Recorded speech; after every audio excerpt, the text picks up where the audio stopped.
Bonsoir à toutes, bonsoir à tous. Merci d'être fidèles à Mont des Arts. Alors, l'arc est très large. Et c'est le moins qu'on puisse dire. Il va du Théâtre National au Hall de Scarbeck, de Flavien Berger à Myriam Leroy, de Balogi à Noé Préchoff, de Jacques-Auvin Dormal à Bernard Faucroul, et j'en passe. Ils sont plus de 528, je crois, artistes et institutions culturelles bruxelloises à avoir signé la tribune Art Workers for Palestine Belgium, qui a comme levier le boycott culturel des artistes israéliens soutenus par l'État d'Israël. On va en parler. Alors, qu'est-ce qui motive tous ces artistes belges à s'engager pour cette cause? Qu'est-ce qu'un boycott culturel, finalement? Faut-il y voir une forme de censure? Et puis, d'une manière plus générale aussi, on va en parler ce soir, les artistes peuvent-ils s'engager? Et si oui, jusqu'où on peut aller? Ou au contraire, doivent-ils afficher une neutralité exemplaire? Ça fait beaucoup de sujets pour une émission. On va essayer de décanter tout ça avec Sophia Betts. Tout d'abord, bonsoir Sophia. Bonsoir. Merci d'être là. Sophia, vous êtes metteuse en scène et vous êtes en pleine répète là parce que Versailles va commencer bientôt au Martyr, c'est ça? Oui, on l'a déjà créé, mais on le reprend au Martyr, oui, d'ici quelques jours. D'accord. Un spectacle qui évoque la lutte des classes. Voilà. Entre autres. Oui, voilà. Qui parle principalement de la classe dominée. D'accord. En face de vous, Léa Drouet qui est avec nous. Bonsoir Léa. Bonsoir. Directrice, non pas directrice, qu'est-ce que je dis? Oula, coordinatrice de l'Atelier 210, actrice aussi, comédienne. Vous aviez joué d'ailleurs dans, c'est un lien avec le sujet, dans le spectacle d'Adeline Rosenstein. Des cris ravages, ouais. Ouais, voilà. Ouais. Bon souvenir. Ah bah très très bon souvenir, ouais, j'ai appris plein de choses. Ouais. Spectacle qui continue à tourner, à évoluer, si je ne m'abuse. En face de vous, Mathieu Gory. Bonsoir Mathieu. Bonsoir David. Directeur, on peut dire directeur là pour le C'est coup? Ouais. Vous assumez la fonction de directeur? Ouais. La plupart des jours, oui. D'accord, la plupart des gens. Dial de Scarbeck. Tout à fait. Beaucoup de boulot aussi en ce moment, les fêtes qui arrivent, hors piste, tout ça. Oui, on finit le festival hors piste effectivement ce week-end après 3 longs week-ends. Mais voilà, très content aussi de finir cette saison et cette année. Et de souffler un petit peu après. Exactement. Denis Lojol est avec nous. Bonsoir Denis. Bonsoir. On s'est déjà croisé plusieurs fois. Vous êtes metteur en scène. Vous avez mis en scène plusieurs spectacles aux poches, dont Je ne haïrai pas avec Déborah Rouache qui va, bonne nouvelle, ressortir. Enfin, Ouais. On ne dit pas ressortir pour un spectacle. c'est qui va se rejouer au Théâtre de l'Ancre au mois d'avril. Ouais. Au mois d'avril. On en reparlera. Merci d'être là, Denis. Et puis en face de vous, Florian Gillard. Bonsoir Florian. Bonsoir. Première télé pour vous. Première télé pour moi, oui. Vous êtes militant BDS. C'est BDS Belgium ou expliquez-nous. BDS Bruxelles, principalement. Ouais. On est le comité qui représente le mouvement BDS à Bruxelles, mais le mouvement BDS qui est international et D'accord. mondial. Et on va le dire au début, on le dira plus pendant toute l'émission. BDS, ça veut dire quoi? BDS, c'est un acronyme pour boycott, désinvestissement et sanctions à l'égard d'Israël. D'accord. Et il sera question d'un boycott plutôt culturel ce soir et puis d'autres sujets également. Avant ça, allez, petite apéro. On va écouter quelques notes d'une chanson qui tombe à pic, vous allez voir, et qui va nous faire nous retrouver juste après. Regardez.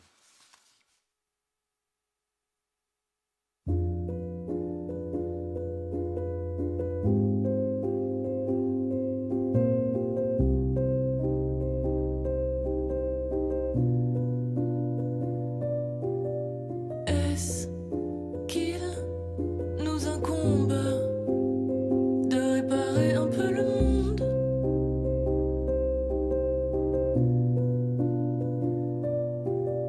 Qu'est-ce qui, au fond, nous empêche? Qui, au fond, nous empêche? Qu'est-ce qui tant nous encombre et qui fait que l'on laisse jusqu'à l'ombre de ce qui nous reste? Regarde ce qu'il nous reste. Qu'est-ce qui tant nous encombre? Est-ce qu'il nous incombe de réparer un peu le monde?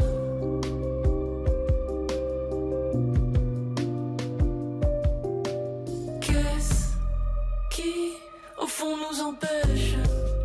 Qui, au fond, nous empêche? Qu'est-ce qui tant nous encombre?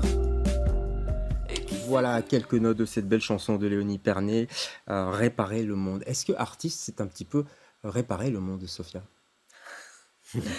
Alors, réparer, je ne sais pas, le questionner en tout cas. Ouais. Je pense que c'est une façon de donner de la visibilité à des questions qu'on se pose. tous, probablement, j'espère. Euh, Quand on est artiste, on est forcément engagé quelque part, Denis? Moi, je viens d'une obédience qui ne l'est pas du tout. Je viens de Georges Brassens, de Pierre Desproges, d'artistes qui se disaient totalement non engagés, justement dégagés, des artistes dégagés, Dégagés, ouais. des proches des artistes dégagés. Et puis j'ai changé d'avis. Pourquoi? Parce que le monde, parce que justement, petit à petit, en pratiquant le théâtre, je me suis rendu compte que forcément, il était politique, forcément, on se retrouvait devant un public et qui ne pouvait pas faire l'économie du rapport avec le monde, notamment en période Ouais. de génocide. Ouais. On va en parler. Le monde se complexifie de plus en plus. Comment garder le cap, comment garder la barre, Mathieu, dans tout ça quand on est artiste? Alors moi, je suis pas artiste d'abord. Oui, mais quand on travaille avec des artistes, pour, ouais. pour l'institution. Oui, Effectivement, enfin, je le dis moi régulièrement, c'est que je préférais faire autre chose que passer la moitié de mon temps à m'engager contre un génocide. ouais. On gère une institution culturelle et notre boulot principal, c'est effectivement de soutenir des artistes, de connecter des œuvres avec des publics. Vous en passeriez bien, c'est ça que vous voulez dire? Bah oui, mais c'est pas possible parce que voilà, on vit dans le monde dans lequel on vit, mais effectivement, pour moi, c'est faire la part des choses, c'est se dire voilà, on a un travail artistique et à côté un travail plus politique. Ça n'a absolument aucun sens. En fait, une institution, ça n'existe pas sans les humains, les humaines qui la Ouais. composent. Donc voilà, à partir du moment où on travaille en collectif ou en équipe sur un projet, c'est aussi se poser la question ensemble, qu'est-ce qu'on pense sur tel et tel sujet. Ouais. Effectivement, quand il y a des sujets, comme disait Denis, comme un génocide aujourd'hui, c'est pas pour moi possible collectivement, ne serait-ce parce qu'il n'y a qu'une personne dans l'équipe qui se pose la question de fermer les yeux et de se dire voilà, on va se concentrer sur juste un travail artistique, enfin, s'il existe d'ailleurs, je ne sais pas si c'est encore possible dans le monde dans lequel on vit. Même état d'esprit du côté de l'atelier 210. Je voudrais qu'on regarde peut-être une photo, Léa, de la façade de l'atelier 210. Il est marqué depuis le début, depuis longtemps, je crois, hein, Love and Act. C'est pas rien quand même, je trouve, de marquer ça sous l'entrée. Ouais, après oui, moi je trouve qu'une institution en tout cas culturelle, elle brasse aussi des représentations, des récits, donc elle est forcément baignée dans les récits et les représentations du monde, quoi. Et que quand on est face à ce génocide et en plus le monde semble marcher à l'envers au niveau des récits où on accuse les personnes contre le génocide d'être des antisémites, où il y a quelque chose qui marche pas. Qui marche pas à l'endroit, et ça c'est des questions de récit en fait, de ce qu'on se raconte collectivement, et les salles de spectacle et les lieux d'art composent avec de toute façon les récits, les représentations, donc en fait on est les premiers, enfin je veux dire, on est des caisses de résonance de ce genre de... Ouais. Vous dites dans l'édito, je ne sais pas si c'est vous qui l'avez écrit, mais en tout cas votre équipe, que la scène est un instrument donné aux artistes pour exprimer leur colère, leur questionnement. La colère, ouais, voilà, moi c'est un truc que j'aime beaucoup, quoi, la colère comme Pourquoi? levier. Je sais pas, c'est personnel. C'est un bon levier. C'est très intime, la colère comme levier, enfin comme levier qui nous pousse à agir et pas à se satisfaire des choses qui Ouais. nous entourent, quoi. Voilà. Beaucoup de colère aussi chez vous, Sophia. Comment on la contient, cette colère, quand on écrit un spectacle? la contenir, non, la transformer.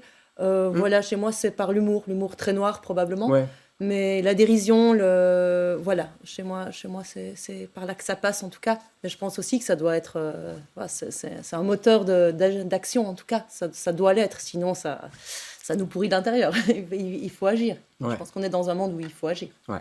Alors, vous avez prononcé plusieurs fois le mot de génocide, on va en parler. Au Hall de Schaerbeek, au KVS, au Beurs, à l'ancienne Belgique, et j'en passe, il y a clairement un soutien affiché au peuple palestinien depuis plusieurs mois maintenant, avec notamment chez vous l'opération qui a eu lieu, Estafette for Palestine. C'est important cette opération pour vous de la marquer?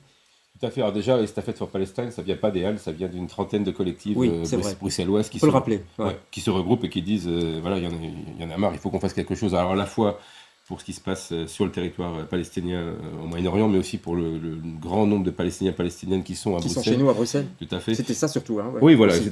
c'était l'idée de se dire comment une estafette, c'est un mot flamand qui dit en gros une caravane, comment on peut en fait tous se soutenir avec un grand nombre de collectifs. Et pour nous, du côté des Halles, quand la question est venue, c'était même pas une question. C'était bien sûr, pour être très franc, on n'avait pas la place dans le planning pour le faire, mais c'est tellement important, effectivement, quand les acteurs et les actrices du terrain se regroupent et se disent on a besoin ensemble déjà de se soutenir, mais aussi de soulever des fonds, parce qu'il y a quand même un gros problème voilà, de continuation du combat, de la lutte.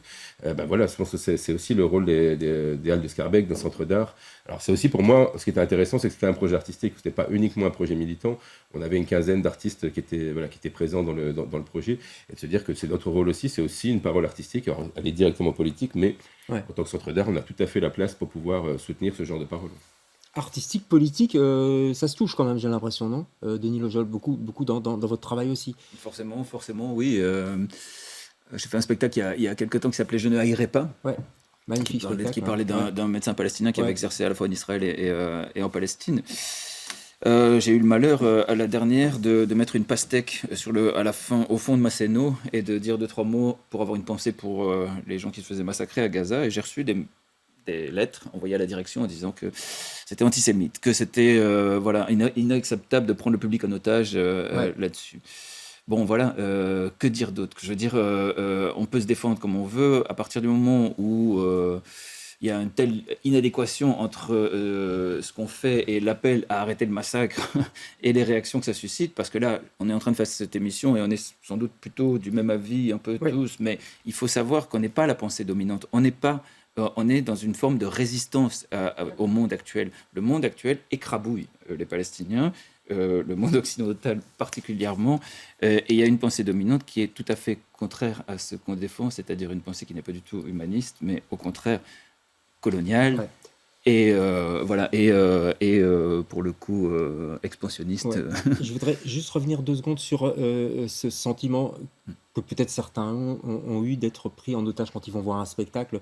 Ça a eu lieu au Poche, effectivement, mais aussi au Tanner, aussi au Théâtre National. Les différents directeurs ont reçu plusieurs plaintes. Vous comprenez ça, Léa?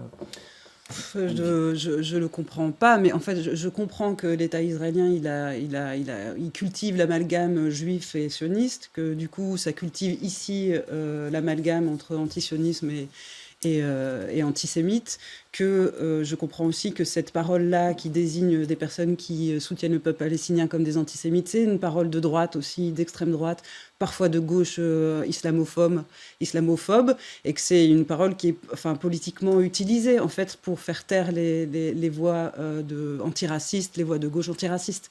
Donc il y a aussi une stratégie politique, c'est pas juste des émois, tout ça. Vous voyez une stratégie politique derrière? Moi je pense que c'est vraiment utilisé pour faire taire les voix de gauche antiracistes. Juste une réaction peut-être de Florent. Il y a quelque chose aussi, à votre avis, de stratégique derrière? Oui, je pense. En fait, Israël a ce qu'on appelle le ministère des Affaires stratégiques, qui est un ministère qui est utilisé en fait pour aller contre les mouvements de boycott et les mouvements en solidarité avec la Palestine. Donc ça, c'est là-bas, dans l'État d'Israël. C'est un ministère de l'État d'Israël, mais c'est un ministère qui est connu pour être actif dans de nombreux pays, surtout en Occident, notamment aux États-Unis, mais en Europe également, avec des groupes de pression sionistes et pro-israéliens qui vont justement cultiver cet amalgame entre antisionistes et antisémites, un amalgame qui n'a pas lieu d'être. Ce qui est souvent intéressant pour moi, c'est qu'on est la plupart des remarques qu'on reçoit en tant que, dans mon cas, directeur d'institution, c'est pas parler en soutien à l'État d'Israël, ou c'est pas c'est taisez-vous en fait. C'est vraiment ça qu'on reçoit. Donc, vous avez vraiment reçu ça? Pas directement comme ça, mais c'est ça. Voilà, vous prenez part pour la Palestine. En fait, vous devriez vous taire. En fait, c'est pas vous devriez penser à soutenir les otages israéliens ou autres. C'est simplement en fait une volonté en fait on essaie de nous rendre silencieux en fait. Et vous ne vous taisez pas. Il y a une étape qui a été franchie il y a quelques semaines, quelques jours en tout cas. Ça a été peu relayé dans les médias d'ailleurs. C'est la tribune de Art Workers for Palestine Belgium.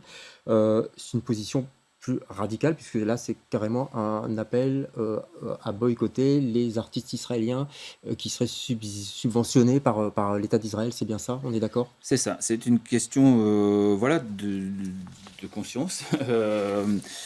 Et d'efficacité, c'est-à-dire qu'on peut rester à côté de ce qui se passe actuellement et continuer à faire nos pièces de théâtre et dire des poèmes. J'ai rien contre les poèmes. J'espère. Bien sûr, évidemment, je viens de là et je suis absolument persuadé que la culture, c'est ce qui crée des ponts entre les peuples et entre les gens et du dialogue. Et je promeus le dialogue depuis Et ça coupe toujours. pas le dialogue, justement. Eh bien, justement, aujourd'hui, comme disait monsieur, l'État d'Israël instrumentalise les artistes. Les films, par exemple, sont des porte-drapeaux, des porte-étendards d'un État. C'est-à-dire que quand on va dans un festival de cinéma aujourd'hui, il y a le titre du film et à côté, il y a marqué Israël, ou un petit drapeau. C'est la même chose que dans un stade de football ou aux Jeux Olympiques, on a des drapeaux et on défile pour son pays. Aujourd'hui, malheureusement, l'art est utilisé comme porte-étendard et cache-sexe de ce qui se passe juste à côté de l'État d'Israël, c'est-à-dire en Palestine. C'est quoi? C'est du soft power Alors, c'est israélien, selon vous? du washing, par exemple. Il y a, Pinkwashing, ouais. Alors, il y a pinkwashing. Oui, d'ailleurs, on peut parler peut-être du film. Hein. Je vous coupe juste 2 secondes, mais on reste sur le même sujet du film qui a été boycotté au Festival Cinéma Med. Voilà, alors ça c'est la semaine un dernière. sujet toujours épineux parce que, enfin, pour le coup, on est très droit dans nos baskets puisqu'on n'a pas appelé au boycott. Vous n'avez rien à voir avec ça? Non, du tout. du boycott de ce film, c'est pas nous qui l'avons boycotté puisqu'il ne rentre pas dans les cadres de BDS. Ouais. BDS C'est le film La Belle de Gaza, je dis pour les téléspectateurs, Voilà. on voit l'affiche pour l'instant. ne s'intéresse pas forcément au contenu des films, mais à leur financement. C'est-à-dire que ce film a été financé par la France et enfin par C'est un film français. Ouais, c'est un film français. Voilà. Malgré tout, il y a eu des débats entre nous et tout avant de décider de ne pas boycotter ce film parce que il y a une tactique très simple en Israël qui est une tactique tout à fait délibérée de choisir de mettre en avant pour passer pour la démocratie du Moyen-Orient, notamment la lutte LGBTQIA+, de la mettre en avant pour cacher ce qui se passe. Ce qu'on appelle du pinkwashing, c'est On ça? appelle ça du pinkwashing. Ouais. Comme les marques pour Ça veut référence dire au que- greenwashing. Ça que veut les dire marques qu'il font avec les- fallait boycotter ce film ou pas? Même si. Alors chacun son avis. Nous, Chacun son avis. nous, on a Ouais. nous, on a décidé de ne pas le faire puisqu'il ne rentrait pas dans le cadre de D'accord. BDS, donc on venait de se créer, donc on ne voulait surtout pas se mettre en porte-à-faux. Personnellement, je pense que ce film a été porte-étendard aussi, d'ailleurs, a été un tête d'affiche d'un festival LGBT À Tel Aviv. à Tel Aviv, et donc Ça. il est dans le pinkwashing. Personnellement, je n'aurais pas été d'accord avec. J'aurais Ok. sans doute contesté ce film. Je voudrais qu'on explique bien ce que c'est que le BDS, hein, donc le boycott culturel. Vraiment, allez-y. Oui, le BDS, j'ai dit, c'est Parce qu'il y a eu le boycott universitaire, enfin académique aussi et culturel. Hein. Oui, c'est ça. En fait, il y a plusieurs types de boycott. Il y a un boycott économique qui est le Ouais. fait de ne pas acheter de produits venant d'entreprises complices de l'État d'Israël ou de produits venant des colonies illégales israéliennes. Et on a aussi un boycott culturel où il s'agit de boycotter les institutions culturelles israéliennes qui participent justement au silencement des Palestiniens ou qui participent activement à la colonisation et à l'occupation et à la propagande de guerre israélienne. Et enfin, on a un boycott académique qui consiste à couper les liens entre les institutions universitaires Ça, on l'a vu israéliennes notamment avec l'ULB. avec le Alors, mouvement d'occupation. Oui. vos détracteurs, entre guillemets, disent bah alors, si on boycotte Israël, enfin les artistes qui viennent d'Israël, pourquoi ne pas boycotter ceux qui viennent de Russie, d'Algérie, etc. quoi. Oui, alors, C'est un argument qu'on peut entendre quand Il même. n'y a pas de génocide dans ces pays-là avéré Actuellement. à ce jour. Voilà, soit qu'il y a un critère très, très particulier qui est on est dans un projet colonisateur de l'État d'Israël, un génocide qui est en cours. Je pense que c'est là que la ligne de démarcation se fait. C'est ça, l'idée c'est de ne pas normaliser les relations avec Israël. C'est-à-dire qu'il ne faut pas que ce soit normal que des émanations de cet État viennent sur nos territoires. C'est la même chose. D'accord, mais l'artiste, tu vois, par exemple, un danseur de Tel Aviv qui est pas du tout en accord avec la politique de l'État d'Israël et qui veut faire une tournée en Europe parce que c'est son métier, vous refusez ça. S'il est subventionné par l'État d'Israël, oui, il est boycottable. C'est radical ça quand même, non Mathieu? Pour moi, ça ne l'est pas forcément. Je pense que, encore une fois, c'est une conscience de personne. Et là, on ne parle pas pour moi d'artiste. Je trouve qu'effectivement, accepter de recevoir des fonds d'un État qui est en train de commettre un génocide, d'utiliser ces fonds pour pouvoir exporter son travail. Mais un artiste pour vivre, il a besoin de subsides quand même. On le sait bien en Belgique d'ailleurs. Oui, enfin, j'ai pas de problème avec le fait qu'il reçoit des subsides. J'ai le problème pour moi que ces subsides qui viennent encore une fois, un projet colonisateur qui se nourrit économiquement aussi du fait d'accaparer notre territoire, servent à venir à tourner en Europe. Je trouve que là, il y a un endroit où les structures culturelles financées, aussi subsidiées en Belgique, n'ont pas forcément à se mêler de ces questions-là. Léa, vous avez signé aussi cette pétition, cette tribune, donc Après, d'accord avec ça. on utilise les leviers qu'on a, quoi. Ouais. C'est vraiment ça. C'est que oui, on pourrait pinailler sur le fait que vous avez raison, que en fait le pauvre danseur de Tel Aviv, mais en fait on utilise les leviers qu'on a à notre portée. Donc c'est les leviers, c'est ceci, c'est pour visibiliser, c'est pour porter attention sur ce qui se passe là-bas. Enfin, moi, Et le boycott se ferait toujours en intelligence, c'est-à-dire qu'il y a toujours un débat, il y a toujours une réflexion sur, voilà, ça n'est pas dogmatique, ça n'est pas, voilà, si effectivement il y a quelque chose de l'opposition qui doit se faire entendre et tout ça, évidemment, on Ça sera peut pas- évoluer. Alors, Le boycott, oui, très rapidement. L'exemple, pour moi, il est intéressant parce qu'on ne parle pas, pour moi, du pauvre danseur de Tel Aviv. On parle de grosses compagnies d'État. Voilà, ça nous arrive de travailler avec plein d'artistes israéliens qui, pour la plupart, sont basés en Europe pour des raisons économiques, d'ailleurs, parce que voilà, Donc là, il n'y a pas de souci. Oui, voilà. Évidemment. Et donc, bien sûr, et encore une fois, l'amalgame, c'est voilà. Mais c'est parce qu'il faut être clair. Hein. Il y a plein d'écrivains, vraiment de clair là-dessus. chanteurs, de Donc chanteuses, un écrivain, voilà. par exemple, un écrivain Un israélien. écrivain qui ne reçoit absolument pas de subvention d'Israël, il est accueilli à bras ouverts. Enfin, je veux dire, non, au contraire, on promeut justement la circulation des... Ce sont les outils culturels d'État qui sont boycottés. C'est pas la personne individuelle ou voilà. Exactement. Comme tu disais, le pauvre artiste de Tel Aviv, avec grand plaisir pour Parce qu'il y a l'accueillir. beaucoup de mensonges qui sont colportés là-dessus, Ouais. donc il faut vraiment être très clair. Hein, voilà. D'accord.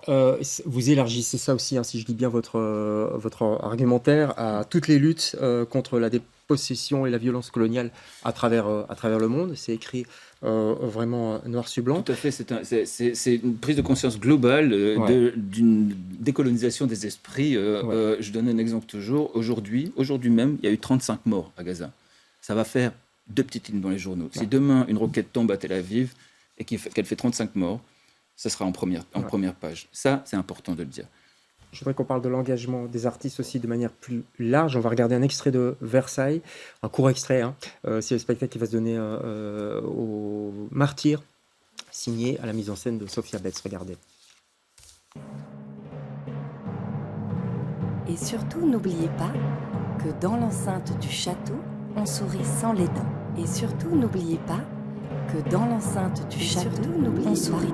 Que dans l'enceinte du château, on sourit sans les dents.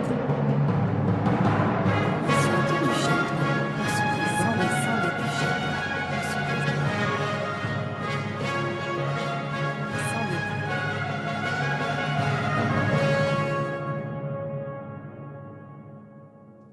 dents. Voilà, Versailles, l'histoire d'un ensemble baroque qui doit animer une soirée bling bling à Versailles aujourd'hui, en ce moment. Hein. Ça parle des inégalités, c'est tiré des ultra riches et des pauvres, en gros. Hein. C'est sur la lutte des classes, c'est tiré de ce bouquin, c'est ça? C'est pas tiré de ce bouquin, Non, mais j'ai beaucoup aimé lire Nicolas Framont, Ouais. qui, voilà, je crois, re-questionne justement ces récits d'ascension sociale et ces récits dans lesquels on baigne depuis souvent notre naissance, et voilà, et re-questionner cette envie de pouvoir, cette envie de gagner de l'argent, cette envie d'accéder à la fête qui se passe Ouais. à l'intérieur du château de Versailles. Ouais. Et donc voilà, nous on va rester sur le parking de Versailles avec les exclus de la fête, en fait, au milieu des poubelles et des domestiques. Et, Faire un focus sur les exclus. Je me disais, Voilà. les spectacles qui marquent les spectateurs et spectatrices, souvent, c'est les spectacles justement engagés. Je pense, moi, par exemple, à Marche Salope, que j'avais vu de Céline Chariot il n'y a pas longtemps. Je pense à la programmation du Poche, dont vous faites partie. Je pense au Varia, au Rideau, à la Balsamine, à l'atelier de 110, effectivement. J'ai l'impression qu'on est plus marqué par ces spectacles-là. Je ne sais pas ce que vous en pensez, Léa. Que ça passe moins, quoi. Enfin, que ça reste un peu. Pour moi, oui, mais après, on est dans un grand moment lié aux inégalités, à l'injustice, à la violence du monde. Donc, je pense qu'on a besoin de traverser des expériences qui nous parlent de ce qu'on est en train de vivre. Parce que quand il y a un trop gros écart entre... Enfin, moi, ça me fait ça. Je veux dire, s'il y a un trop gros écart entre ce que je vois sur scène, sur les écrans, et ce qu'on est collectivement en train de vivre, ça me fait l'effet d'un bonbon. Non, mais d'un malaise, Ah ouais, d'un d'un malaise carrément. lié au déni, quoi. Au déni, carrément. Qu'est-ce que vous pensez des spectacles qui disent, je sais pas moi, le Théâtre du Parc, galerie, tout ça, nous, c'est divertissement à 100%. Très bien. Enfin, on fait, Ouais. voilà. Chacun son truc, quoi. Bah, pour moi, il y a une diversité des propositions artistiques. J'ai aucun problème à aller m'amuser aussi au théâtre ou au Ouais, cinéma bien ou en sûr. regardant une série télé le soir. Il n'y a pas de problème. Ouais, Denis Lejoie, là-dessus. Bien sûr, très rapidement. et puis quand on parle de décolonisation, c'est aussi l'ouverture à d'autres voies qui se passent depuis quelques années. Moi, c'est l'ethnocentrisme du théâtre occidental, par exemple, commençait un peu à être toujours entre nous et puis parler toujours Entre soi. entre soi, voilà. Il n'y a pas très longtemps, j'ai vu un spectacle au Hall de Scarbeck avec des Zoulous d'Afrique du Sud qui parlaient justement de tout ce qui se passait pendant l'apartheid. Ouais. Voilà. Putain, d'un seul coup, on a un continent qui s'ouvre devant nous. Aujourd'hui, la voix des Palestiniens, par exemple, c'est quelque chose que je ne connaissais pas. Il y a un cinéma palestinien, il y a une culture palestinienne. Et c'est parce que là, on est en train de beaucoup parler d'Israël ou de nous, encore une fois. Mais l'idée, c'est de donner la voix à ceux qui ne l'ont pas. D'accord. Je lève mon bras un peu comme à l'école, parce Vas-y, que vas-y. l'émission se termine malheureusement. On a plein de choses à dire. Je veux signaler quand même qu'il y a une contre-tribune qui circule aussi avec des artistes qui ne sont pas du tout d'accord avec ce qui a été dit ici. Donc voilà, il faut savoir entendre toutes les voix. Il y a pas mal d'artistes qui ont signé également. Je signale l'expo des rencontres et des regards, toujours au Varia, qui est une super expo sur des jeunes bruxelloises qui se sont rendus en Palestine en 2023. Versailles, c'est du 17 au 22, c'est ça, au Théâtre des Martyrs. Les Halles, c'est hors piste. Ouais. C'est Festival de détente, cirque et détente autres complète. disciplines, encore jusqu'à samedi. Ouais. Et Atelier 210, C'est Noël au théâtre. c'est Noël au théâtre. Je vais citer les titres. Le ventre des sirènes, créatures, allez-y, emmenez vos enfants au théâtre. Et puis on retrouvera bien sûr votre spectacle en mars, alors le prochain, au Théâtre de l'Ancre, En avril. en avril. Et vous continuez Et votre... nous, on continue nos actions de mobilisation, de sensibilisation par rapport aux entreprises complices de l'État d'Israël, notamment Carrefour, notamment BNP Paribas. D'accord. Et voilà. Et On ira va voir ça continuer, sur vos sites. Merci à tous les 5 d'avoir participé à cette émission. On se retrouve jeudi prochain pour le dernier Mont des Arts avant Noël. Bonsoir.